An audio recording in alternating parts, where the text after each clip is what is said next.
हिंदुस्तान के इतिहास में बहुत ही ज्यादा इंटरेस्टिंग कहानियां हैं और इन सब इंटरेस्टिंग कहानियों में से एक इंटरेस्टिंग कहानी है ये दीयू फोर्ट की। यहाँ पर कंस्ट्रक्शन शुरू हुई 1535 में और लगे 25 साल इस फोर्ट को बनाने में।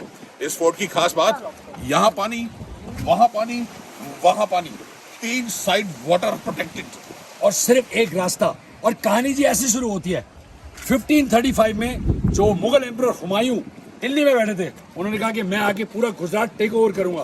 तो यहाँ के जो शाह थे, जो गुजरात सल्तनत के शाह थे, उन्होंने बोला कि नहीं जी ये अलाउड नहीं है। शाह बहादुर, थैंक यू। तो उन्होंने पोर्चुगीज को बोला कि देखो पोर्चुगीज, आप लोग यहाँ पे आ रहे हो, आप खूब सारी ट्रेडिंग कर रहे हो, आपको ये एरिया बहुत अच्छा लगता है, आप मेरी हेल्प करो। तो पोर्चुगीज ने अपनी जी जान लगा के, लेबर लगा के, उनकी हेल्प करके यहाँ पे फोर्ट्रेस बनाया ताकि वो हुमायूं को रोक सके। लेकिन इसके अंदर एक बहुत गहरी साजिश थी। क्या थी? क्योंकि पोर्चुगीज चाहते थे कि वो इंडिया में स्पाइस रूट में अपना एक टांग जमा ले, और यहाँ से उनको एक एक्सक्यूज मिल गया कि एक फोर्ट्रेस यहाँ पे बना दे ताकि वो आस्ते आस्ते वो पूरा एरिया टेक ओवर कर चुके। बहुत ही खतरनाक साजिश। तो साल है 1560 और पोर्चुगीज हुकूमत शुरू हो चुकी है दीयू के ईस्टर्न टिप में और इंडिया के वेस्टर्न पार्ट में। आइए आपको आगे की कहानी सुनाते हैं। हमला। एक बार पोर्चुगीज इस फोर्ट के इंचार्ज हो गए तो उन्होंने बोला अगर आप बदमाशी करोगे, चोरी चक्का करोगे तो आपको इस जेल में डाल दिया जाएगा, और अगर बाई चांस आप बहुत स्ट्रांग हो और इस जेल को लोहा तोड़ के निकल सके तो इस पानी में मगरमच्छ होते थे, तो आप कहीं नहीं भाग सकते थे। जी हाँ, तो यहाँ शुरू हुआ खतरनाक शासन पोर्चुगीज का। लेकिन एक्साइटिंग बात यह है कि क्रांति पिक्चर जो थी वो यहाँ शूट करी गई थी, और भी कई मूवी शूट करी गई हैं। और लेटली सबसे एक्साइटिंग बात यह है कि रॉकी और मयूर यहाँ आए थे, उन्होंने भी शूटिंग यहाँ करी है अपने फोर्ट के साथ। और ये देखिए, लोग बोलते हैं कि ये जो है ये काला पानी है, ये जेल है, लेकिन ये जेल नहीं है। ये काला पानी जो बोला जाता है ये सिर्फ एक लाइट हाउस था। तो ये थोड़ी सी मिसअंडरस्टैंडिंग है। अब आपको पता है कि यहाँ पे सिर्फ लाइट हाउस, जेल यहाँ थी। आगे बढ़ते हैं और देखते हैं और क्या सनसनीखेज खबर मिलती है हमको। इस किले की वजह से जो पोर्चुगीज को शक्ति मिली थी, उससे उन्होंने अपना रूल शुरू किया 1537 में और 1961 तक उनका राज यहाँ चला। अगर अभी भी आप दीयू में पैदा होते हैं 1960 से या उससे पहले, तो आप पोर्चुगीज का पासपोर्ट लेके पोर्चुगीज जा सकते हैं। Portugal sorry, not Portuguese. लेकिन खास बात यह है कि ये बहुत ही अच्छा, एक बहुत डिफेंसिव एरिया था, सॉलिड। म्यूजिक चल रहा है, मेरे ख्याल से कोई म्यूजिकली इंक्लाइंड लोग आ रहे हैं यहाँ पर। याद रखिएगा, ऐसी जगहों पे म्यूजिक मत चलाइएगा, बहुत बेवकूफ़ी का काम है और बहुत गलत काम है, क्योंकि ये पब्लिक एरिया है तो डिस्टर्बेंस सबको होती है आपके म्यूजिक के चक्कर में। खैर जो भी है, तो डिफेंसिव एरिया पूरा ये। दरवाजा जो है उसको तोड़ने के लिए हाथियों का इस्तेमाल और ऊँटों का इस्तेमाल किया जाता था, और उनको रोकने के लिए ये बड़े बड़े पत्थर ऊपर से फेंके जाते थे हाथियों के ऊपर, ताकि वो डर के मारे भाग जाए। ये थोड़ा मतलब क्रेडिबल मुझे तो नहीं लग रहा।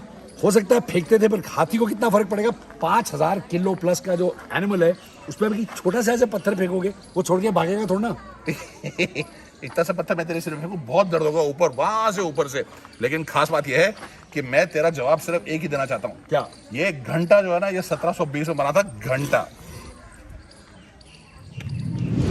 तो रॉकी बंदूक ढूंढने गए, एक बहुत फेमस कोई गन है, लेकिन मैं इन लोग के साथ यहाँ पे बैठ रहा हूँ क्योंकि मैंने सुना है कि यहाँ पे हो रही है, एक मिनट क्या हो रहा है, भूख हड़ताल तो नहीं है? धूप हड़ताल वो हम कर सकते हैं, भूख हड़ताल हमारे लिए अलाउड नहीं है। हमारी सरकार से यही गुजारिश है कि धूप कम किया जाए। हमारी मांग है कि यहाँ पे धूप कम की जाए, इसीलिए हम लोग छाव में बैठे हैं। और इस किले को जाना जाता था अभेद किला के नाम से, यानी कि यहाँ पर कोई विक्ट्री नहीं प्राप्त कर पाया 1537 के बाद। और उसका कारण ये भी है, 1624 में ये बंदूक यहाँ पर आई थी। पोर्चा। ओ भाई साहब, आप कहाँ थे? मैं आपको ढूंढ रहा हूँ इतनी देर से। यार आप मतलब इतनी बड़ी तोप ढूंढने आए थे अब? और इससे क्या? बड़ी तोप तो मैं हूँ। हाँ, मैंने देख लिया, अभी गायब हो गए थे। कहाँ गए, कहाँ थे आप? और मैं एक हड़ताल में पार्ट ले रहा था। अच्छा, वेरी गुड। हाँ, protest. Yes, you are revolting, you should always revolt. बिल्कुल। तो हम लोग खड़े हैं ऊपर और यहाँ से गोला बारूद से भरी हुई शिप्स, हीरे जवाहरात से लदी हुई जाती थी पोर्चुगल, और उनकी निगरानी करती थी ये बंदूकें, ताकि कोई उनके आसपास ना भटके। एंड एक बार इस समुद्र पे वो शिप्स आ जाती थी तो पोर्चुगीज मैन ऑफ वॉर से पंगा कौन ले सकता था उन दिनों में? तो ये शिप्स थी बड़ी बड़ी, उनमें ऐसी बंदूकें थी और उनको कोई शिप समुद्र में हाथ नहीं लगा सकता था। कमजोरी उनकी तभी थी जब वो पास होती थी जमीन के, और उसके लिए ये किला और ये तोपें उनकी निगरानी करती थी।